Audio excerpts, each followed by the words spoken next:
ಶ್ರೀ ನಾರದೀಯ ಮಹಾಪುರಾಣಂ 104ನೇ ಅಧ್ಯಾಯವು. ಬ್ರಹ್ಮನು ಹೇಳಿದನು, ವತ್ಸ, ಪ್ರತಿಯೊಂದು ಪದದಲ್ಲಿಯೂ ಮಹಾದೇವನು ಸಾಕ್ಷಾತ್ತಾಗಿ ಸನ್ನಿಹಿತವಾಗಿರುವ ಸ್ಕಾಂದ ನಾಮಕವಾದ ಪುರಾಣ ವಿಷಯವನ್ನು ಹೇಳುವೆನು ಕೇಳು. ಶತಕೋಟಿ ವಿಸ್ತೃತವಾದ ಮೂಲ ಪುರಾಣದಲ್ಲಿ ನನ್ನಿಂದ ಹೇಳಲ್ಪಟ್ಟಿರುವ ಶಿವ ಮಹಾತ್ಮ್ಯ ಸೂಚಕವಾದ 1,00,000 ಗ್ರಂಥದ ಸಾರಾಭೂತವಾದ ಅರ್ಥವು ಸ್ಕಾಂದವೆಂಬ ಪುರಾಣದಲ್ಲಿ ವ್ಯಾಸರಿಂದ ಸಂಗ್ರಹಿಸಲ್ಪಟ್ಟಿದೆ. ಅದರಲ್ಲಿ 7 ಖಂಡಗಳು, ಒಟ್ಟಿನಲ್ಲಿ 81,000 ಗ್ರಂಥಗಳೂ ಸಹ ಇವೆ. ಅದು ಸಕಲ ಪಾಪ ಪರಿಹಾರಕವು. ಆ ಸ್ಕಾಂದ ಪುರಾಣವನ್ನು ಶ್ರವಣ ಪಠಣೆ ಮಾಡುವವನು ಸಾಕ್ಷಾತ್ ಶಿವನ ಪರಮಾನುಗ್ರಹಕ್ಕೆ ಪಾತ್ರನಾಗಿ ಅವನ ಸಾಯುಜ್ಯವನ್ನು ಪಡೆಯುವನು. ಆ ಪುರಾಣದ ಮೊದಲನೆಯ ಖಂಡಕ್ಕೆ ಮಾಹೇಶ್ವರ ಖಂಡವೆಂದು ಹೆಸರು. ಅದರಲ್ಲಿ ಸಕಲ ಸಿದ್ಧಿದಾಯಕವಾದ ತತ್ಪುರುಷ ಕಲ್ಪದಲ್ಲಿ ನಡೆದ ಮಾಹೇಶ್ವರ ಧರ್ಮಗಳು ಷಣ್ಮುಖನಿಂದ ಪ್ರಕಾಶಿಸಲ್ಪಟ್ಟಿವೆ. ಶ್ರವಣಾದಿಗಳಿಂದ ಸಕಲ ಪಾಪವನ್ನು ಪರಿಹರಿಸುವ ಆ ಗ್ರಂಥದಲ್ಲಿ ಗರ್ಭಿತವಾಗಿರುವ ಸ್ವಲ್ಪ ಕಮ್ಮಿ 12,000 ಗ್ರಂಥಗಳಲ್ಲಿ 100 ಸುಚರಿತ್ರೆಗಳು ಮತ್ತು ಸ್ಕಂದ ಮಹಾತ್ಮ್ಯ ಸೂಚಕವಾದ ಶ್ರವಣಾದಿಗಳಿಂದ ಬಹುಪುಣ್ಯವನ್ನುಂಟು ಮಾಡುವ ಬೃಹತ್ ಕಥೆ ಇವುಗಳು ನಿರೂಪಿತವಾಗಿದೆ. ಸ್ಕಾಂದ ಪುರಾಣ ಮಾಹೇಶ್ವರ ಖಂಡ. ಆದಿಯಲ್ಲಿ ಕೇದಾರ ಮಹಾತ್ಮೆ, ದಕ್ಷಯಜ್ಞ ಕಥೆ, ಶಿವಲಿಂಗಾರ್ಚನೆಯ ಫಲ, ಸಮುದ್ರ ಮಥನಾಖ್ಯಾನ, ದೇವೇಂದ್ರ ಚರಿತ್ರೆ, ಪಾರ್ವತಿಯ ಉಪಾಖ್ಯಾನ, ವಿವಾಹ, ಕುಮಾರೋತ್ಪತ್ತಿ, ತಾರಕಯುದ್ಧ, ಪಾಶುಪತಾಖ್ಯಾನ, ಚಂದ್ರಾಖ್ಯಾನ, ದ್ಯೂತ ಪ್ರವರ್ತಕಾನುಖ್ಯಾನ, ನಾರದ ಸಮಾಗಮ, ಕುಮಾರ ಮಹಾತ್ಮೆ, ಪಂಚತೀರ್ಥ ಕಥೆ, ಧರ್ಮವರ್ಮ ರಾಜಚರಿತ್ರೆ, ನದೀಸಾಗರ ಕೀರ್ತನೆ, ಇಂದ್ರದ್ಯುಮ್ನ ಕಥೆ, ನಾಡೀಜಂಗ ಕಥೆ, ಮಹಿಪ್ರಾದುರ್ಭಾವ ದಮನ ಕಥೆ, ಮಹಿಸಾಗರ ಸಂಯೋಗ, ಕುಮಾರೇಶ ಕಥೆ, ನಾನಾಖ್ಯಾನ ಸಹಿತ ತಾರಕ ಯುದ್ಧ, ಅವನ ಸಂಹಾರ, ಪಂಚಲಿಂಗ ನಿವೇಶನ, ದ್ವೀಪಾಖ್ಯಾನ, ಊರ್ಧ್ವಲೋಕ ಸ್ಥಿತಿ, ಬ್ರಹ್ಮಾಂಡ ಸ್ಥಿತಿ, ಮಾನ, ವರ್ಕರೇಶ ಕಥೆ, ಮಹಾಕಾಳ ಸಮುದ್ಭವ ಅವನ ಕಥೆ, ವಾಸುದೇವ ಮಹಾತ್ಮೆ, ಕೋಟಿತೀರ್ಥ, ಗುಪ್ತ ಕ್ಷೇತ್ರದಲ್ಲಿ ನಾನಾತೀತ ಸಮಾಖ್ಯಾನ, ಪಾಂಡವ ಕಥೆ, ಮಹಾವಿದ್ಯೆಯ ಸಾಧನೆ, ತೀರ್ಥಯಾತ್ರಾ ಸಮಾಪ್ತಿ, ಅದ್ಭುತ ಕೌಮಾರ ವರ್ಣನೆ, ಅರುಣಾಚಲ ಮಹಾತ್ಮೆ, ಬ್ರಹ್ಮಸನಕ ಸಂವಾದ, ಗೌರಿಯ ತಪಸ್ಸು, ಗೌರಿ ತೀರ್ಥ ನಿರೂಪಣೆ, ಮಹಿಷಾಸುರ ಕಥೆ, ಅವನ ಸಂಹಾರ, ಯಾವಾಗಲೂ ದ್ರೋಣಾಚಲದಲ್ಲಿ ಶಿವಸನ್ನಿಧಾನ. ಈ ವಿಷಯಗಳು ಮಾಹೇಶ್ವರಿ ಖಂಡದಲ್ಲಿ ಅಡಗಿದೆ. ವೈಷ್ಣವ ಖಂಡ. ಇದು 2ನೆಯ ಭಾಗ. ಭೂವರಾಹಾಖ್ಯಾನ, ಉಚಕ ಕುಂಭ ಮಹಾತ್ಮೆ, ಕಮಲಾ ಕಥೆ, ಶ್ರೀನಿವಾಸ ಸ್ಥಿತಿ, ಕುಲಾಲಾಖ್ಯಾನ, ಸುವರ್ಣಮುಖರಿ ಕಥೆ, ನಾನಾ ಕಥೆಗಳಿಂದ ಸಹಿತವಾದ ಭಾರದ್ವಾಜ ಕಥೆ, ಮತಂಗಾಂಜನ ಸಂವಾದ, ಪುರುಷೋತ್ತಮ ಮಹಾತ್ಮೆ, ಮಾರ್ಕಂಡೇಯ, ಅಂಬರೀಷರಾಜ, ಇಂದ್ರದ್ಯುಮ್ನ, ವಿದ್ಯಾಪತಿ, ಜೈಮಿನಿ, ನಾರದ, ನೀಲಕಂಠ ಮತ್ತು ನರಸಿಂಹ ಇವರುಗಳ ಕಥೆಗಳು, ಅಶ್ವಮೇಧದ ಕಥೆ, ರಾಜನ ಬ್ರಹ್ಮಲೋಕಾಗಮನ, ರಥಯಾತ್ರಾ ವಿಧಿ, ಜನ್ಮಸ್ಥಾನ ವಿಧಿ, ದಕ್ಷಿಣಾಮೂರ್ತ್ಯುಪಾಖ್ಯಾನ, ಗುಂಡಿ ವ್ಯಾಖ್ಯಾನ, ರಥರಕ್ಷಾ ವಿಧಾನ, ಶಯನೋತ್ಸವ ಕೀರ್ತನೆ, ಶ್ವೇತೋಪಾಖ್ಯಾನ, ಪೃಥೂತ್ಸವ, ಡೋಲೋತ್ಸವ, ಸಂವತ್ಸರ ನಾಮಕ ಭಗವದ್ವ್ರತ, ಉದ್ದಾಲ ಕೋಪಾದಿಷ್ಟ ನಿಷ್ಕಾಮ, ವಿಷ್ಣು ಪೂಜೆ, ಯೋಗ ಸಾಧನೆ, ನಾನಾ ಯೋಗಗಳು, ದಶಾವತಾರ ಕಥನ, ಸ್ನಾನಾದಿ ವಿಧಾನ, ಪಾಪನಾಶಕ ಬದರೀಕಾಶ್ರಮ ಮಹಾತ್ಮೆ, ಅಗ್ನ್ಯಾದಿ ತೀರ್ಥ ಮಹಾತ್ಮೆ, ವೈನತೆಯ ಶಿಲೆಯಲ್ಲಿ ಭಗವದ್ವಾಸ ಕಾರಣ, ಕಪಾಲಮೋಚನ ತೀರ್ಥ, ಪಂಚಧಾರಾ ತೀರ್ಥ, ಮೇರು ಸಂಸ್ಥಾಪನೆ, ಕಾರ್ತಿಕ ಮಹಾತ್ಮೆ, ಮದನಾಲಸೆ ಮಹಾತ್ಮೆ, ಧೂಮ್ರಕೇಶ ಸಮಾಖ್ಯಾನ, ಕಾರ್ತಿಕ ಮಾಸದಲ್ಲಿ ದಿನಕೃತ್ಯಗಳು, ಭೀಷ್ಮ ಪಂಚಕ ವ್ರತಾಖ್ಯಾನ, ಅದರ ಫಲ, ಮಾರ್ಗಶೀರ್ಷ ಮಹಾತ್ಮೆ, ಸ್ನಾನ ವಿಧಾನ, ಪುಂಡ್ರಾದಿ ಕೀರ್ತನೆ, ಮೂಲಾಧಾರಣ ಪುಣ್ಯ, ಪಂಚಾಮೃತ ಸ್ನಾನ ಪುಣ್ಯ, ಘಂಟಾನಾದನ ಫಲ, ನಾನಾ ಪುಷ್ಪ ತುಳಸಿ ಅರ್ಚನೆಗಳ ಫಲ, ನೈವೇದ್ಯ ಮಹಾತ್ಮೆ, ಹರಿವಾಸರ ಕೀರ್ತನೆ, ಅಖಂಡೈಕಾದಶಿ ಪುಣ್ಯ, ಜಾಗರಣೆಯ ಫಲ, ಉತ್ಸವ ವಿಧಾನ, ನಾಮ ಮಹಾತ್ಮ್ಯ ಕೀರ್ತನೆ, ಧ್ಯಾನಾದಿ ಪುಣ್ಯ ಕಥನ, ಮಧುರಾ ಕ್ಷೇತ್ರ, ಅಲ್ಲಿರುವ ತೀರ್ಥ ಇವುಗಳ ಮಹಾತ್ಮೆ, ದ್ವಾದಶವನ ಮಹಾತ್ಮೆ, ಶ್ರೀಮದ್ ಭಾಗವತ ಮಹಾತ್ಮೆ, ಅಂತರ್ಲೀಲಾ ಪ್ರಕಾಶವಾದ ವಜ್ರಶಾಂಡಿಲ್ಯ ಸಂವಾದ, ಮಾಘ ಮಾಸದಲ್ಲಿ ಸ್ನಾನ ದಾನ ಜಪಾದಿಗಳ ಮಹಾತ್ಮೆ ಇವುಗಳು ನಾನಾ ವ್ಯಾಖ್ಯಾನಗಳ ಸಹಿತವಾಗಿ 10 ಅಧ್ಯಾಯಗಳು ನಿರೂಪಿತವಾಗಿದೆ. ಅನಂತರ ವೈಷ್ಣವ ಮಹಾತ್ಮೆ, ಶಯ್ಯಾದಾನಾದಿ ಫಲ, ಜಲದಾನಾದಿ ವಿಧಿ, ಕಾಮಾಖ್ಯಾನ, ಶ್ರುತದೇವ ಚರಿತ್ರೆ, ವ್ಯಾಧೋಪಾಖ್ಯಾನ, ಅಕ್ಷಯ ತೃತೀಯಾದಿ ವಿಶೇಷ ಪುಣ್ಯಕೀರ್ತನೆ, ಅಯೋಧ್ಯ ಮಹಾತ್ಮೆ, ಸುರಪಾನದ ಮಹಾಪಾಪ ವಿಮೋಚಕವಾದ ಚಕ್ರ ಬ್ರಹ್ಮತೀರ್ಥದಲ್ಲಿ ಆಧಾರ ಸಹಸ್ರ, ಸರ್ಗದ್ವಾರ, ಚಂದ್ರ, ಹರಿಧರ್ಮ, ಹರಿಗಳ ವರ್ಣನೆ, ಸ್ವರ್ಣರ್ ವಿಷ್ಣುಪಾಖ್ಯಾನ, ತಿಲೋದ ಸರಯೂ ಸಂಗಮ, ಸೀತಾಕುಂಡ, ಗುಪ್ತ ಹರಿಸರಯು, ಗರ್ಗರಾನ್ವಯ, ಗೋ ಪ್ರಕಾರ, ದುಗ್ಧೋದ, ಗುರುಕುಂಡಾದಿ ಪಂಚಕ, 13 ಸೋಮಾರ್ಕದಿ ತೀರ್ಥಗಳು, ಸಕಲ ಪಾಪ ನಿವರ್ತಕ ಗಯಾಕೂಪ ಮಹಾತ್ಮೆ, ಮಾಂಡವ್ಯಾಶ್ರಮಾದಿ ತೀರ್ಥ, ಅಜಿತಾದಿ ಮಾನಸಾದಿ ತೀರ್ಥ ಮಹಿಮೆಗಳು. ಈ ವಿಷಯಗಳು 2ನೆಯದಾದ ವೈಷ್ಣವ ಖಂಡದಲ್ಲಿ ಅಡಗಿವೆ. ಮರೀಚಿಯೇ, ಇನ್ನು ಮುಂದೆ ಪುಣ್ಯಪ್ರದವಾದ ಬ್ರಹ್ಮಖಂಡ ವಿಷಯವನ್ನು ಹೇಳುವೆನು ಕೇಳು. ಬ್ರಹ್ಮಖಂಡದ ಪೂರ್ವಭಾಗ: ಸ್ನಾನ ಫಲಾದಿ ಸೇತು ಮಹಾತ್ಮೆ, ಗಾಲವತಪಶ್ಚರ್ಯೆ, ರಾಕ್ಷಸಾಖ್ಯಾನ, ದೇವಿ ಪತ್ತನ ಸಂಗತ ಚಕ್ರತೀರ್ಥಾದಿ ಮಹಾತ್ಮೆ, ವೇತಾಲ ತೀರ್ಥ ಮಹಿಮೆ, ಪಾಪನಾಶಾದಿ ಕೀರ್ತನೆ, ಮಂಗಳಾದಿ ಮಹಾತ್ಮೆ, ಬ್ರಹ್ಮಕುಂಡಾದಿ ವರ್ಣನೆ, ಹನುಮತ್ಕುಂಡ ಮಹಿಮೆ, ಅಗಸ್ತ್ಯ ತೀರ್ಥ ಫಲ, ರಾಮತೀರ್ಥ ಕಥನ, ಲಕ್ಷ್ಮೀತೀರ್ಥ ನಿರೂಪಣೆ, ಶಂಕಾದಿ ತೀರ್ಥ ಮಹಿಮೆ, ಸಾಧ್ಯ ಮೃತಾದಿ ಮಹಿಮೆ, ಧನುಷ್ಕೋಟಿ ಕ್ಷೀರ ಕುಂಡಾದಿಗಳ ಮಹಾತ್ಮೆ, ಗಾಯತ್ರ್ಯಾದಿ ತೀರ್ಥ ಮಹಿಮೆ, ರಾಮನಾಥ ಮಹಿಮೆ, ತತ್ವಜ್ಞಾನೋಪದೇಶ, ಯಾತ್ರಾ ವಿಧಾನ, ಸೇತುವಿನಲ್ಲಿ ಮುಕ್ತಿ, ರುದ್ರ ಭಗವಂತನು ಸ್ಕಂದನಿಗೆ ತತ್ವೋಪದೇಶ ಮಾಡಿದ ಸ್ಥಳವಾದ ಧರ್ಮಾರಣ್ಯದ ಮಹಿಮೆಯ ಕಥೆ, ಅದರ ವೈಭವ ಮತ್ತು ಪುಣ್ಯಕೀರ್ತನೆ, ಕರ್ಮಸಿದ್ಧಿ ಸಮಾಖ್ಯಾನ, ಋಷಿವಂಶ ನಿರೂಪಣೆ, ಅಪ್ಸರ ಸ್ತ್ರೀರ್ಥಾದಿ ಮಹಾತ್ಮೆ, ವರ್ಣಾಶ್ರಮ ಧರ್ಮತತ್ವ ನಿರೂಪಣೆ, ಅಂತರಿಕ್ಷ ಸ್ಥಾನ ವಿಭಾಗ, ಬಕುಳಾರ್ಕ ಕಥೆ, ಛತ್ರ, ನಂದ, ಶಾಂತ, ಶ್ರೀಮಾತ, ಮತಂಗಿನಿ, ಪುಣ್ಯದ ದೇವಿಯರ ಕ್ಷೇತ್ರ ಮಹಾತ್ಮೆ, ಇಂದ್ರೇಶ್ವರಾದಿ ಮಹಾತ್ಮೆ, ದ್ವಾರಕಾದಿ ನಿರೂಪಣೆ, ಲೋಕಾಸುರ ಸಮಾಖ್ಯಾನ, ಗಂಗಾಕೂಪ ನಿರೂಪಣೆ, ಶ್ರೀರಾಮಚರಿತ್ರೆ, ಸತ್ಯಮಂದಿರ ವರ್ಣನೆ, ಜೀರ್ಣೋದ್ಧಾರ ಕಥನೆ, ಆಸನ ಪ್ರತಿಪಾದನೆ, ಜಾತಿ ಭೇದ ವರ್ಣನೆ, ಸ್ಮೃತಿ ಧರ್ಮ ನಿರೂಪಣೆ, ವೈಷ್ಣವ ಧರ್ಮ ವಿಷಯಕ ನಾನಾಪಾಖ್ಯಾನಗಳು, ಚಾತುರ್ಮಾಸ್ಯ ಧರ್ಮ, ದಾನ ಪ್ರಶಂಸೆ, ವ್ರತ ಮಹಿಮೆ, ತಪಸ್ಸು ಪೂಜೆಗಳ ಛಿದ್ರ ನಿರೂಪಣೆ, ತದ್ವೃತ್ತಿ ಭೇದ ಕಥನ, ಸಾಲಿಗ್ರಾಮ ನಿರೂಪಣೆ, ಬಾರಕ ವಧೋಪಾಯ, ವೃಕ್ಷಾರ್ಚಸ್ಸಿನ ಮಹಿಮೆ, ವಿಷ್ಣುಶಾಪ, ವೃಕ್ಷತ್ವ ಪ್ರಾಪ್ತಿ, ಪಾರ್ವತ್ಯನುತಾಪ, ಈಶ್ವರನ ತಾಂಡವ, ರಾಮನಾಮ ನಿರೂಪಣೆ, ಹರಲಿಂಗ ಪತನ, ಬೈಜವನ ಕಥೆ, ಪಾರ್ವತಿ ಜನ್ಮ ಚರಿತ್ರೆ, ಅದ್ಭುತ ತಾರಕ ವಧೆ, ಪ್ರಣವ ಮಹಾತ್ಮೆ, ತಾರಕಾ ಚರಿತ್ರೆ, ದಕ್ಷ ಯಜ್ಞ ಸಮಾಪ್ತಿ, ದ್ವಾದಶಾಕ್ಷರ ಮಂತ್ರ, ಜ್ಞಾನಯೋಗ ಸಮಾಖ್ಯಾನ, ದ್ವಾದಶಾಕ್ಷರಿ ಮಹಾತ್ಮೆ, ಶ್ರವಣಾದಿ ಫಲ. ಬ್ರಹ್ಮಖಂಡದ ಉತ್ತರ ಭಾಗದಲ್ಲಿ ಶಿವನ ಅದ್ಭುತ ಮಹಿಮೆ, ಪಂಚಾಕ್ಷರ ಮಹಿಮೆ, ಗೋಕರ್ಣ ಮಹಿಮೆ, ಶಿವರಾತ್ರಿ ಮಹಿಮೆ, ಪ್ರದೋಷ ವ್ರತ ಕೀರ್ತನೆ, ಸೋಮವಾರ ವ್ರತ, ಸೀಮಂತಿನಿ ಕಥೆ, ಭದ್ರಾಯುತ್ಪತ್ತಿ, ಸದಾಚಾರ, ಶಿವಕವಚ, ಭದ್ರಾಯು ವಿವಾಹ, ಭದ್ರಾಯು ಮಹಿಮೆ, ಭಸ್ಮ ಮಹಾತ್ಮ್ಯ ಕೀರ್ತನೆ, ಶಬರಾಖ್ಯಾನ, ಉಮಾಮಹೇಶ್ವರ ವ್ರತ, ರುದ್ರಾಕ್ಷ ಮಹಾತ್ಮೆ, ರುದ್ರಾಧ್ಯಾಯ ಶ್ರವಣ ಪುಣ್ಯ ಕಥನೆ. ಈ ವಿಷಯಗಳನ್ನು ಒಳಗೊಂಡಿರುವುದು ಬ್ರಹ್ಮಖಂಡವು. ಇನ್ನು ಕಾಶಿಖಂಡದಲ್ಲಿ ವಿಂಧ್ಯನಾರದ ಸಂವಾದ, ಸತ್ಯಲೋಕ ಪ್ರಭಾವ, ಅಗಸ್ತ್ಯಾಶ್ರಮಕ್ಕೆ ದೇವತೆಗಳ ಆಗಮನ, ಪತಿವ್ರತ ಚರಿತ್ರೆ, ತೀರ್ಥಯಾತ್ರಾ ಪ್ರಶಂಸೆ, ಸಪ್ತಪುರ್ಯಾಖ್ಯ ಸಂಯಮಿನಿ ನಿರೂಪಣೆ, ಶಿವಕರ್ಮ ಬುಧನಿಗೆ ಇಂದ್ರಾಗ್ನಿ ಲೋಕಪ್ರಾಪ್ತಿ, ಅಗ್ನಿ ಸಮುದ್ಭವ, ಮರಣೋತ್ಪತ್ತಿ, ಗಂಧವತಿ, ಅಲಕಾಪುರಿ ಈಶ್ವರಿ ಇವರ ಉತ್ಪತ್ತಿ, ಚಂದ್ರ, ಸೂರ್ಯ, ಬುಧ, ಕುಜ, ನಕ್ಷತ್ರ, ಸಪ್ತರ್ಷಿ, ವಿಷ್ಣು, ಧ್ರುವ ಇವರ ಲೋಕಗಳ ವರ್ಣನೆ, ತಪೋಲೋಕ, ಧ್ರುವಲೋಕ ಕಥೆಗಳು, ಸತ್ಯಲೋಕ ನಿರೂಪಣೆ, ಸ್ಕಂದಾಗಸ್ತ್ಯ ಸಂಭಾಷಣೆ, ಮಣಿಕರ್ಣಿಕೋತ್ಪತ್ತಿ, ಗಂಗಾ ಪ್ರಭಾವ, ಗಂಗಾ ಸಹಸ್ರನಾಮ, ವಾರಾಣಸಿ ಪ್ರಶಂಸೆ, ಭೈರವಾವಿರ್ಭಾವ, ದಂಡಪಾಣಿ ಜ್ಞಾನ ವಾಪಿಗಳ ಉತ್ಪತ್ತಿ, ಕಲವತ್ಯಾಖ್ಯಾನ, ಸದಾಚಾರ ನಿರೂಪಣೆ, ಬ್ರಹ್ಮಚಾರಿ ಸಮಾಖ್ಯಾನ, ಸ್ತ್ರೀಲಕ್ಷಣ, ಕೃತಾಕೃತ್ಯ ವಿವೇಚನೆ, ಆವಿರ್ಮುಕ್ತೇಶ್ವರ ವರ್ಣನೆ, ಗೃಹಸ್ಥ, ಯೋಗಿಗಳ ಧರ್ಮ, ಕಾಲಜ್ಞಾನ, ದಿವೋದಾಸ ಕಥೆ, ಕಾಶಿ ವರ್ಣನೆ, ಭೂಮಿಯಲ್ಲಿ ಮಾಯಾ ಗಣಪತಿಯ ಪ್ರಾದುರ್ಭಾವ, ವಿಷ್ಣು ಮಾಯಾ ವಿಸ್ತಾರ, ದಿವೋದಾಸ ವಿಮೋಕ್ಷಣೆ, ಪಂಚನದೋತ್ಪತ್ತಿ, ಬಿಂದು ಮಾಧವಾವಿರ್ಭಾವ, ವೈಷ್ಣವ ತೀರ್ಥ್ಯಾಖ್ಯಾನ, ಈಶ್ವರನು ಕಾಶಿಗೆ ಬಂದದ್ದು, ಜೈಗಿ ಶವ್ಯ ಮಹೇಶ್ವರ ಸಂವಾದ, ಕ್ಷೇತ್ರಾಖ್ಯಾನ, ಕಂದುಕೇಶ, ವ್ಯಾಘ್ರೇಶ್ವರ, ಶೈಲೇಶ, ರತ್ನೇಶ್ವರ ಮತ್ತು ಕೃತ್ತಿವಾಸ ಇವರುಗಳ ಉತ್ಪತ್ತಿ, ದೇವತಾಧಿಷ್ಠಾನ, ದುರ್ಗಾಸುರ ಪರಾಕ್ರಮ, ದುರ್ಗಾ ವಿಜಯ, ಓಂಕಾರೇಶ್ವರ ವರ್ಣನೆ, ಓಂಕಾರ ಮಹಾತ್ಮೆ, ತ್ರಿಲೋಚನ ಸಮುದ್ಭವ, ಕೇದಾರಾಖ್ಯಾನ, ಧರ್ಮೇಶ ಕಥೆ, ವೀರೇಶ್ವರ ಸಮಾಖ್ಯಾನ, ಗಂಗಾ ಮಹಾತ್ಮ್ಯ ಕೀರ್ತನೆ, ವಿಶ್ವಕರ್ಮೇಶ ಮಹಿಮೆ, ದಕ್ಷ ಯಜ್ಞೋದ್ಭವ, ಸತೀಶ ಅಮೃತೇಶಾದಿಗಳ ಭುಜಸ್ತಂಭನ, ಕ್ಷೇತ್ರ ತೀರ್ಥ ಸಮೂಹ, ಮುಕ್ತಿ ಮಂಟಪ, ಸಂಕೀರ್ತನೆ, ವಿಶ್ವೇಶ ವಿಭವ ಯಾತ್ರಾ ಪರಿಕ್ರಮ. ಆವಂತಿ ಖಂಡದಲ್ಲಿ ಮಹಾಕಾಲವನಾಖ್ಯಾನ, ಬ್ರಹ್ಮಶಿರಶ್ಛೇದನ, ಪ್ರಾಯಶ್ಚಿತ್ತ ವಿಧಾನ, ಅಗ್ನ್ಯುತ್ಪತ್ತಿ ದೇವತಾಗಮನ, ದೇವದೀಕ್ಷೆ, ಶಿವಸ್ತೋತ್ರ, ಕಪಾಲ ಮೋಚನಾಖ್ಯಾನ, ಮಹಾಕಾಲವಸ್ಥಿತಿ, ಸಕಲ ಪಾಪ ಪರಿಹಾರಕವಾದ ಕನಖಲೇಶ ತೀರ್ಥ, ಅಪ್ಸರಕುಂಡ, ರುದ್ರ ಸರೋವರ,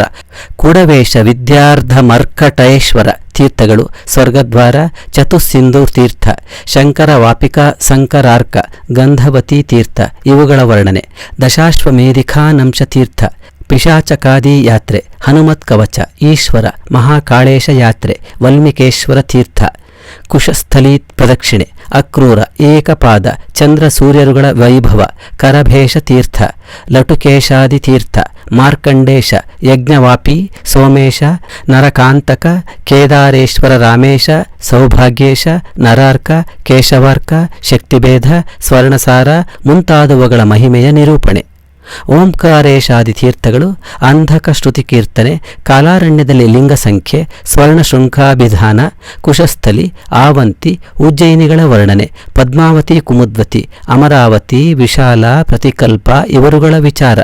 ಶಿವನಾಮಾದಿ ಕೀರ್ತನೆಯ ಫಲ, ನಾಗೋಕ್ತ ಶಿವಸ್ತುತಿ, ಹಿರಣ್ಯಾಕ್ಷ ವಧಾಖ್ಯಾನ, ಸುಂದರಕುಂಡ ತೀರ್ಥ, ನೀಲಗಂಗಾ ಪುಷ್ಕರ ತೀರ್ಥ, ವಿಂಧ್ಯ ವಾಸನ ತೀರ್ಥ, ಪುರುಷೋತ್ತಮ ತೀರ್ಥ, ಗೋಮತಿ, ವಾಮನಕುಂಡ, ವಿಷ್ಣು ಸಹಸ್ರನಾಮ, ವೀರೇಶ್ವರ ಸರೋವರ, ಕಾಲಭೈರವ ತೀರ್ಥ, ನಾಗಪಂಚಮಿ ಮಹಾತ್ಮೆ, ನೃಸಿಂಹ ಜಯಂತಿ ಮಹಾತ್ಮೆ, ಕುಟಿವೇಶ್ವರ ಯಾತ್ರೆ, ದೇವಸಾಧಕ ಕೀರ್ತನೆ, ಕರ್ಕರಾಜ ತೀರ್ಥ, ವಿಘ್ನೇಶಾದಿ ಸುರೋಹನ, ರುದ್ರಕುಂಡಾದಿಗಳಲ್ಲಿನ ಬಹುತೀರ್ಥಗಳ ವಿಚಾರ, ಅಷ್ಟತೀರ್ಥ ಯಾತ್ರೆ, ರೇವಾ ಮಹಾತ್ಮೆ, ಧರ್ಮಪುತ್ರ ವಿರಕ್ತ ಮಾರ್ಕಾಂಡೇಯ ಸಮಾಗಮ, ಪ್ರಳಯಾನುಭವಾಖ್ಯಾನ, ಅಮೃತಾ ಪರಿಕೀರ್ತನೆ, ಪ್ರತಿಕಲ್ಪದಲ್ಲಿಯೂ ನರ್ಮದಾ ನದಿಗೆ ಪ್ರತ್ಯೇಕ ನಾಮ ಕಥನ, ನರ್ಮದಾ ನದಿಯ ಅರ್ಷಸ್ತೋತ್ರ, ಕಾಲರಾತ್ರಿ ಕಥೆ, ಮಹಾದೇವ ಸ್ಥಿತಿ, ಅದ್ಭುತ ಪುತುಕಲ್ಪ ಕಥೆ, ವಿಶಾಲ್ಯಾಖ್ಯಾನ, ಜಾಲೇಶ್ವರ ಕಥೆ, ಗೌರಿ ವ್ರತಾಖ್ಯಾನ, ತ್ರಿಪುರ ದಹನ, ದೇಹಪಾತ ವಿಧಾನ, ಕಾವೇರಿ ಸಂಗಮ, ದಾರುತೀರ್ಥ, ಬ್ರಹ್ಮಾವರ್ತ, ಅಗ್ನಿತೀರ್ಥ, ರವಿತೀರ್ಥ, ಮೇಘನಾದಾದಿ ದಾರುಕ, ದೇವತೀರ್ಥ, ನರ್ಮದೇಶ, ಕಪಿಲ, ಕರಂಜಕ, ಕುಂಡಲೇಶ, ಪಿಪ್ಪಲಾದ, ವಿಮಾಲೇಶ ಮತ್ತು ಶೂಲಭಿತ್ ಇವುಗಳ ನಿರೂಪಣೆ. ಶಚಿಹರಣಾಖ್ಯಾನ, ಅಭ್ರಕವಧೆ, ಶೂಲಭೇದೋದ್ಭವ, ನಾನಾ ವಿಧ ದಾನ ಧರ್ಮಗಳು, ದೀರ್ಘ ತಪಸ್ಸಿನ ಉಪಾಧ್ಯಾನ, ಋಷ್ಯಶೃಂಗ ಕಥೆ, ಚಿತ್ರಸೇನ ಕಥೆ, ಕಾಶಿ ರಾಜ್ಯ ಲಕ್ಷಣ, ದೇವಶಿಲಾಖ್ಯಾನ, ಶಬರಿ ತೀರ್ಥ ವರ್ಣನೆ, ವ್ಯಾಧ್ಯಾಖ್ಯಾನ, ಪುಷ್ಕರಿಣ್ಯರ್ಕ ತೀರ್ಥ, ಅಪಿತ್ಯೇಶ್ವರ ತೀರ್ಥ, ಶಕ್ರತೀರ್ಥ, ಕರೋಟಕ ಇವುಗಳ ವರ್ಣನೆ, ಕುಮಾರೇಶ, ಅಗ್ಧಸ್ತೇಶ, ಆನಂದೇಶ, ಲೋಕೇಶ, ಧರದೇಶ, ಮಂಗಲೇಶ, ನಾಗೇಶ, ಗೋಪಾರ, ಗೌತಮ, ಶಂಖಚೂಡ, ನಾರದೇಶ, ನಂದೀಕೇಶ, ವರುಣೇಶ್ವರ ಇವರ ತೀರ್ಥಗಳು. ದಧಿಸ್ಕಂದಾದಿ ತೀರ್ಥಗಳು, ಹನು ಮಹೇಶ್ವರ ರಾಮೇಶ್ವರಾದಿ ತೀರ್ಥಗಳು, ಸೋಮೇಶ, ಪಿಂಗಲೇಶ್ವರ, ಋಣಮೋಕ್ಷ, ಕಪಿಲೇಶ, ಪೂತಿಕೇಶ, ಜಲೇಶಯ, ಚಂಡಾರ್ಕ, ಯಮತೀರ್ಥ, ಕಾಲೋಢೀಶ, ನಾರಾಯಣ, ಕೋಟೀಶ, ವ್ಯಾಸತೀರ್ಥ, ಪ್ರಭಾಸ, ನಾಗೇಶ, ಸಂಕರ್ಷಣ, ಪ್ರಶಯೇಶ್ವರ ತೀರ್ಥಗಳು, ಐರಂಡಿ ಸಂಗಮ, ಸುವರ್ಣಶಿಲತೀರ್ಥ, ಬಾಂಡೀರ, ರೋಹಿಣೀಭವತೀರ್ಥ, ಚಕ್ರತೀರ್ಥ, ಧೂತಪಾಪತೀರ್ಥ, ಆಂಗೀರಸ ನಾಮಕ ಸ್ಕಂದ, ಅಯೋನ್ಯಾಖ್ಯ, ಕೋಟಿತೀರ್ಥ, ಅಂಗಾರಾಖ್ಯ ತ್ರಿಲೋಚನ, ಇಂದ್ರೇಶ, ಕಂಬುಕೇಶ, ಸೋಮೇಶ, ಕೋಹನ, ಶಕ, ನಾರ್ಮದ, ಅರ್ಕ, ಅಗ್ನೇಯ, ಭಾರ್ಗವೇಶ್ವರ, ಬ್ರಾಹ್ಮ, ದೈವ, ಮಾರ್ಗೇಶ, ಆದಿವರಾಹಕೇಶ್ವರ, ರಾಮೇಶ, ಸಿದ್ದೇಶ, ಅಹಲ್ಯ, ಕಂಕಟೇಶ್ವರ, ಶಾಕ್ರ, ಸೌಮ್ಯ, ನಾದೇಶ, ತೋಯೇಶ, ರುಕ್ಮಿಣೀಭವ, ಯೋಜನೇಶ, ವರಾಹೇಶ, ದ್ವಾದಶಿ ಶೀವತಿ ತೀರ್ಥಗಳು, ಸಿದ್ದೇಶ, ಮಂಗಲೇಶ, ಸಿದ್ಧವರಾಹ ತೀರ್ಥಗಳು, ಕುಂಡೇಶ, ಶ್ವೇತವರಾಹ, ಗರ್ಭಾವೇಶ, ರವೀಶ್ವರ, ಶುಕ್ಲ ಮುಂತಾದ ತೀರ್ಥಗಳು, ಹುಂಕಾರ ಸ್ವಾಮಿ ತೀರ್ಥ, ಸಂಗಮೇಶ, ನಾರಕೇಶ, ಮೋಕ್ಷಣ, ಪಂಚಗೋಪಕ, ನಾಗಶಾವ, ಸಿದ್ದೇಶ, ಮಾರ್ಕಂಡ, ಅಕ್ರೂರ ತೀರ್ಥಗಳು, ಕಾಮೋದ, ಶೂಲಾರೋಪಗಳ ಆಖ್ಯಾನ, ಮಾಂಡವ್ಯ, ಗೋಪಕೇಶ್ವರ, ಕಪಿಲೇಶ, ಪಿಂಗಲೇಶ, ಭೂತೇಶ, ಗಾಂಗ, ಗೌತಮ, ಅಶ್ವಮೇಧ, ಭೃಗ, ಖಚ್ಚ, ಕೇದಾರೇಶ, ಕಲೇಶ, ಜಾಲೇಶ, ಸಾಲಗ್ರಾಮ, ವರಾಹ, ಚಂದ್ರಪ್ರಭಾಸ, ಆದಿತ್ಯ, ಶ್ರೀಪತಿ, ಹಂಸ, ಮೂಲ್ಯಸ್ಥಾನ, ಶೂಲೇಶ, ಚಿತ್ರದೈವಕ, ಶಿಕೀಶ, ಕೋಟಿತೀರ್ಥ, ದಶಕನ್ಯ, ಸುವರ್ಣ, ಋಣಮೋಕ್ಷ, ಭಾರಾಭೂತಿ, ಪುಂಖ, ಮುಂಡಿ, ಡಿಂಡಿಮ, ಅಮಲೇಶ, ಕಪಾಲೇಶ, ಶೃಂಗ, ಐರಂಡೀಭವ, ಕೋಟಿತೀರ್ಥ, ಲೋಟಣೇಶ ತೀರ್ಥಗಳು. ಇನ್ನು ಮುಂದೆ ಫಲಸ್ತುತಿ. ದ್ರುಮಿಜಂಗಲ ಮಹಾತ್ಮೆಗಳು, ರೋಹಿತಾಶ್ವಕತೆ, ದುಂದುಮಾರ ಸಮಾಖ್ಯಾನ, ಅವನ ವಧೋಪಾಯ, ದುಂದುವಧೆ, ಚಿತ್ರವಹೋತ್ಪತ್ತಿ, ಚಂಡಿ, ಸಪ್ರಭ, ಘೋರತೀಶ್ವರ, ಕೇದಾರೇಶ, ಅಲಕ್ಷತೀರ್ಥ, ವಿಷ್ಣುಪದೈಭವ, ಮಖಾರ, ಚವನಾಂದಾಸ್ಯ, ಬ್ರಹ್ಮಸರಸ್ಸು, ಚಕ್ರತೀರ್ಥವೆಂಬ ತೀರ್ಥಗಳ ಮಹಿಮೆ, ಲಲಿತಾಖ್ಯಾನ, ಲಲಿತಾತೀರ್ಥ, ಬಹುಗೋಮಯ, ರುದ್ರಾವರ್ತ, ಮಾರ್ಕಂಡವೆಂಬ ಪಾಪನಾಶಕ ತೀರ್ಥಗಳು, ಶ್ರವಣೇಶ, ಶುದ್ಧಪಟ, ದೇವಾಂಧ ಪ್ರೇತ ತೀರ್ಥಗಳು, ಜಿಹ್ವೋದ ತೀರ್ಥ, ಸಂಭೂತಿ, ಶಿವೋದ್ಭೇದ ತೀರ್ಥಗಳು, ಫಲಸ್ತುತಿ. ಈ ವಿಷಯಗಳ ಅಡಕವಾಗಿರುವ ಈ ಖಂಡಕ್ಕೆ ಆವಂತಿ ಖಂಡ ಎಂದು ಹೆಸರು. ಇನ್ನು ಮುಂದೆ ನಾಗವೆಂಬ 6ನೆಯ ಖಂಡದ ವಿಷಯವು ಹೇಳಲ್ಪಡುತ್ತದೆ. ನಾಗರ ಖಂಡ. ಲಿಂಗೋತ್ಪತ್ತಿ ಕಥನೆ, ಹರಿಶ್ಚಂದ್ರ ಕಥೆ, ವಿಶ್ವಾಮಿತ್ರ ಮಹಾತ್ಮೆ, ತ್ರಿಶಂಕು ಸ್ವರ್ಗಗಮನ, ಹಾಟಕೇಶ್ವರ ಮಹಾತ್ಮೆ, ವೃತ್ತಾಸುರವಧೆ, ನಾಗವಿಲ, ಶಂಖತೀರ್ಥ, ಅಚಲೇಶ್ವರ ವರ್ಣನೆ, ಆಶ್ಚರ್ಯಕರವಾದ ಚಮತ್ಕಾರ ಪುರಾಖ್ಯಾನ, ಗಯಶೀರ್ಷ, ಬಾಲಶಾಂಖ್ಯ, ವಾಲಮುಂಡ, ಮೃಗಾಹ್ವಯ, ವಿಷ್ಣುಪಾದ, ಗೋಕರ್ಣ, ಯುಗರೂಪ, ಸಿದ್ದೇಶ್ವರ, ನಾಗಸರ, ಸಪ್ತಾರ್ಷೇಯ, ಅಗಸ್ತ್ಯ, ಭ್ರೂಣಕರ್ತ, ನಲೇಶ, ಭೀಷ್ಮ ವೈಡೂರಮರ್ಕಕ, ಶಾಮಿಷ್ಠ, ಸೋಮನಾಥ, ದೌರ್ಗ, ಅತರ್ಜೇಕೇಶ್ವರ ಇವುಗಳ ವರ್ಣನೆ, ಜಾಮದಗ್ನ ವಧಾಖ್ಯಾನ, ನೈಕ್ಷತ್ರಿಯ ಕಥೆ, ರಾಮಹೃದ, ನಾಗಪುರ, ಷಡ್ಲಿಂಗ, ಯಜ್ಞಭೂಮಿ, ಮಂಡೀರಾದಿಕ್ರಿಕಾರ್ಕ, ಸತೀಪರಿಣಯ, ರುದ್ರಶೀರ್ಷ, ಯೋಗೇಶ, ವಾಲಕಿಲ್ಯ, ಗಾರುಡ, ಲಕ್ಷ್ಮೀಶಾಪ, ಸಪ್ತವಿಂಶ ಸೋಮ ಪ್ರಸಾದ, ಅಂಬಾಲಬದ್ಧ, ಪಾಂಡೂಖಾಖ್ಯ, ಆಗ್ನೇಯ, ಬ್ರಹ್ಮಕುಂಡ, ಗೋಮುಖ, ಲೋಹಯಷ್ಟಿ, ಅಜಾಪಾಲೇಶ್ವರಿ, ಶನೈಶ್ಚರ, ರಾಜವಾಪಿ, ರಾಮೇಶ, ಲಕ್ಷ್ಮಣೇಶ್ವರ ಇವುಗಳ ವೃತ್ತಾಂತ, ಕುಶೇಶಲಿಂಗ, ಲವೇಶಲಿಂಗ, ಅಷ್ಟಷಷ್ಠಿ ಸಮಾಖ್ಯಾನ, ದಮಯಂತ್ರಿ ಜಾತಕ, ರೇವತಿ ವಾಪಿ ಮತ್ತು ಭಕ್ತಿಕಾ ತೀರ್ಥಗಳ ಸಂಭವ, ಕ್ಷೇಮಂಕರಿ ಕೇದಾರ, ಶುಕ್ಲತೀರ್ಥ, ಮುಖಾರಕ, ಸತ್ಯಸಂಧೇಶ್ವರ ಇವುಗಳ ಚರಿತ್ರೆಗಳು, ಕರ್ಣೋತ್ಪಲ ಕಥೆ, ಅಟೇಶ್ವರ, ಯಾಜ್ಞವಲ್ಕ್ಯ, ಗೌರ್ಯ, ಗಾಣೇಶ ಇವುಗಳ ಕಥೆ, ವಾಸ್ತು ಪದಾಖ್ಯಾನ, ಅಜಾಗೃಹ ಕಥೆ, ಸೌಭಾಗ್ಯಾಂಧು, ಶೂಲೇಶ, ಧರ್ಮರಾಜರುಗಳ ಕಥೆ, ಮೃಷ್ಟಾನ್ನದೇಶ್ವರಾಖ್ಯಾನ, ಗಾಣಾಪತ್ಯತ್ರಯ ಕಥನ, ಜಾಬಾಲಿ ಚರಿತ್ರೆ, ಮಕರೇಶ ಕಥೆ, ಕಾಲೇಶ್ವರ್ಯಾಂಧಕಾಖ್ಯಾನ, ಅಪ್ಸರಸಕುಂಡ, ಪುಷ್ಪಾದಿತ್ಯ, ರೋಹಿತಾಶ್ವ, ನಾಗರೋತ್ಪತ್ತಿಗಳ ವಿಚಾರ, ಭಾರ್ಗವ ಚರಿತ್ರೆ, ವಿಶ್ವಾಮಿತ್ರ ಚರಿತ್ರೆ, ಸರಸ್ವತಿ, ಪಿಪ್ಪಲಾದ, ಕಂಸಾರೀಶರ ಚರಿತ್ರೆ, ಬ್ರಹ್ಮಯಜ್ಞ ಚರಿತ್ರೆ, ಸಾವಿತ್ರಿಯಾಖ್ಯಾನ, ರೈವತಾಖ್ಯಾನ, ಭರತಯಾಜ್ಞಾಖ್ಯಾನ, ಮುಖ್ಯತೀರ್ಥ, ನಿರೀಕ್ಷಣೆ, ಕೌರವ, ಹಾಟಕೇಶ ಪ್ರಭಾಸಗಳೆಂಬ 3 ಕ್ಷೇತ್ರಗಳ ವರ್ಣನೆ, ಪೌಷ್ಕರ, ಧಾರ್ಮ, ನಿಮಿಷವೆಂಬ ಅರಣತ್ರಯ ವಿಷಯ, ವಾರಣಾಸಿ, ದ್ವಾರಕಾ, ಮನು ಎಂಬ ಪುರಿತ್ರಯ ವಿಷಯ, ವೃಂದಾವನ ಖಾಂಡವ, ಅದ್ವೈತವೆಂಬ ವನತ್ರಯ, ಕಲ್ಪಶಾಲ, ನಂದಿ ಎಂಬ 3 ಉತ್ತಮ ಗ್ರಾಮಗಳು, ಅಸಿಶುಕ್ಲ ಪಿತೃ ಎಂಬ 3 ತೀರ್ಥಗಳು, ಶ್ರೀ ಅರ್ಬುದ, ರೈವತ ಎಂಬ 3 ಪರ್ವತಗಳು, ಗಂಗಾ, ನರ್ಮದಾ, ಸರಸ್ವತಿ ಎಂಬ 3 ಉತ್ತಮ ನದಿಗಳು, ಇವುಗಳಲ್ಲಿ ಒಂದೊಂದು 3.5 ಕೋಟಿ ಫಲವುಳ್ಳದ್ದು ಮುಂತಾದ ಮಹಿಮೆ, ಕಪಿಕ, ಶಂಖತೀರ್ಥ, ಚಾಮರಕ, ಬಾಲಮಂಡನ ಈ 4 ಹಾಟಕೇಶ ಕ್ಷೇತ್ರ ಫಲಪ್ರದವೆಂದು ಅವುಗಳ ಮಹಿಮೆ, ಸಾಂಭಾದಿತ್ಯ, ಶ್ರಾದ್ದಕಲ್ಪ, ಯೋಧಿಷ್ಠಿರ, ಅಂಧಕಗಳ ವಿಷಯ, ಚಾತುರ್ಮಾಸ್ಯಾಶ್ರಯನ ವ್ರತವಿಧಾನ, ಮಂಕಣೇಶ, ಶಿವರಾತ್ರಿ, ತುಲಾಪುರುಷಧಾನ, ಪೃಥ್ವೀಧಾನ, ವಾನಕೇಶ, ಕಪಾಲ, ಮೋಚನೇಶ್ವರ, ಪಾಪಪಿಂಡ, ಮಾಸಲಲಿಂಗ, ಯುಗಮಾನ ಮುಂತಾದವುಗಳ ಕೀರ್ತನೆ, ನಿಂಬೇಶ ಶಾಕಾಂಭರ್ಯಾಖ್ಯಾನ, ರುದ್ರೈಕಾದಶಿ ಕೀರ್ತನೆ, ದಾನ ಮಹಾತ್ಮೆ, ದ್ವಾದಶಾದಿತ್ಯರು ಈ ವಿಷಯಗಳನ್ನೊಳಗೊಂಡಿರುವುದು ನಾಗರಾಖಂಡವು. ಈಗ ಪ್ರಭಾಸಖಂಡದ ವಿಷಯವನ್ನು ಹೇಳುವೆನು. ಪ್ರಭಾಸಖಂಡ. ಸೋಮೇಶ, ವಿಶ್ವೇಶ, ಅರ್ಕಸ್ಥಳವೆಂಬ ಪುಣ್ಯಕ್ಷೇತ್ರ, ಸಿದ್ದೇಶ್ವರ ಇವುಗಳ ಉಪಾಖ್ಯಾನ, ಅಗ್ನಿತೀರ್ಥ, ಕಪರ್ದೀಶ, ಗತಿದಾಯಕವಾದ ಕೇದಾರೇಶ, ಭೀಮ, ಭೈರವ, ಚಂಡೀಶ, ಭಾಸ್ಕರ, ಅಂಗಾರಕೇಶ್ವರ, ಬುಧ, ಭೃಗು ಮುಂತಾದ ಹರ ವಿಗ್ರಹಗಳು, ಸಿದ್ದೇಶ್ವರಾದಿ ರುದ್ರ ಪಂಚಕ, ವರಾರೋಹ, ಅಜ, ಪಾಲ, ಮಂಗಳ, ಲಲಿತೇಶ್ವರಿ, ಲಕ್ಷ್ಮೇಶ, ವಾಡವೇಶ, ಉರೀಶ, ಕಾಮೇಶ್ವರ, ಗೌರೀಶ, ವರುಣೇಶ, ದುರ್ವಾಸೇಶ, ಗಣೇಶ್ವರ, ಕುಮಾರೇಶ, ಚಂಡಕಲ್ಪ, ಶಕುಲೀಶ್ವರ, ಕೋಟೀಶ, ಬಾಲಬ್ರಹ್ಮ ಮುಂತಾದವುಗಳ ಸತ್ಕತೆ, ನರಕೇಶ, ಸಂವರ್ತೇಶ, ವಿಧೀಶ್ವರ, ಬಲಭದ್ರೇಶ್ವರ, ಗಂಗಾ ಗಣಪಗಳ ಕಥೆ, ಜಾಂಬುವತ್ಯಾಖ್ಯಾನ ನದಿ ಕಥೆ, ಪಾಂಡುಕೂಪ ಕಥೆ, ಶತಮೇಧ, ಲಕ್ಷಮೇಧ, ಕೋಟಿಮೇಧ ಕಥೆಗಳು, ದುರ್ವಾರ್ಸಾರ್ಕ, ಘಟಸ್ಥಾನ, ಹಿರಣ್ಯಾಸಂಗಮ ಕಥೆ, ನಗರಾರ್ಕ, ಕೃಷ್ಣ, ಸಂಕರ್ಷಣ, ಸಮುದ್ರ, ಕುಮಾರಿ, ಕ್ಷೇತ್ರಪಾಲ, ಬ್ರಹ್ಮೇಶ ಇವರ ಪ್ರತ್ಯೇಕ ಕಥೆಗಳು, ಪಿಂಗಲ ಸಂಗಮೇಶ, ಶಂಕರಾರ್ಕ ಘಟೇಶ, ಋಷಿತೀರ್ಥ, ನಂದಾರ್ಕ ತ್ರಿತಕೂಪಗಳ ನಿರ್ದೇಶ, ಶಶೋಪಾನ, ಪರ್ಣಾರ್ಕ, ನ್ಯಂಕುಮತಿಗಳ ಅದ್ಭುತ ಕಥೆ, ವರಾಹಸ್ವಾಮಿ ವೃತ್ತಾಂತ, ಛಾಯಾಲಿಂಗ, ಗುಲ್ಫಗಳ ಕತೆ, ಕನಕನಂದ ಕಥೆ, ಕುಂತಿ, ಗಂಗೇಶಗಳ ಕತೆ, ಚಮಸೋದ್ಭೇದ, ವಿದುರ, ತ್ರಿಲೋಕೇಶ ಕಥೆಗಳು, ಮಂಕಣೇಶ, ತ್ರೈಪುರೇಶ, ಷಂಡತೀರ್ಥ ಕಥೆಗಳು, ಸೂರ್ಯಪ್ರಾಚಿ, ತ್ರಿಕ್ಷಣ, ಉಮಾನಾಥ ಕಥೆಗಳು, ಬೂದ್ಧಾರ, ಶೂಲಸ್ಥಲ, ಚವನ, ಅರ್ಕೇಶಗಳ ಕಥೆ, ಅಜಫಾಲೇಶ, ಬಾಲಾರ್ಕ, ಕುಬರೇಸ್ಥಳ ಕಥೆ, ರೋಷಿತೋಯ ಕಥೆ, ಸಂಗಾಲೇಶ್ವರ ಕೀರ್ತನೆ, ನಾರದಾದಿತ್ಯ ಕಥನ, ನಾರಾಯಣ ನಿರೂಪಣೆ, ತಪ್ತಕುಂಡ ಮಹಾತ್ಮೆ, ಮೂಲಚಂಡೀಶ ವರ್ಣನೆ, ಚತುರ್ವಕ್ತ್ರ ಗಣಾಧ್ಯಕ್ಷ ಕಲಂಬೇಶ್ವರರ ಕಥೆ, ಗೋಪಾಲಸ್ವಾಮಿ, ವಕುಳಸ್ವಾಮಿ, ಮರುತ್ತುಗಳ ಕಥೆ, ಕ್ಷೇಮಾರ್ಕ, ಉನ್ನತ ವಿಘ್ನೇಶ, ಜಲಸ್ವಾಮಿ ಕಥೆ, ಕಾಲಮೇಘ, ರುಕ್ಮಿಣಿ, ದೂರ್ವಾಸೇಶ್ವರ ಭದ್ರರುಗಳ ಕಥೆ, ಶಂಖಾವರ್ತ, ಮೋಕ್ಷತೀರ್ಥ, ಗೋಷ್ಪದ, ಅಚ್ಯುತ ಪದ್ಮಗಳ ಕಥೆ, ಜಾಲೇಶ್ವರ, ಓಂಕಾರೇಶ್ವರ, ಚಂಡಿಕೇಶ್ವರರ ಕಥೆ,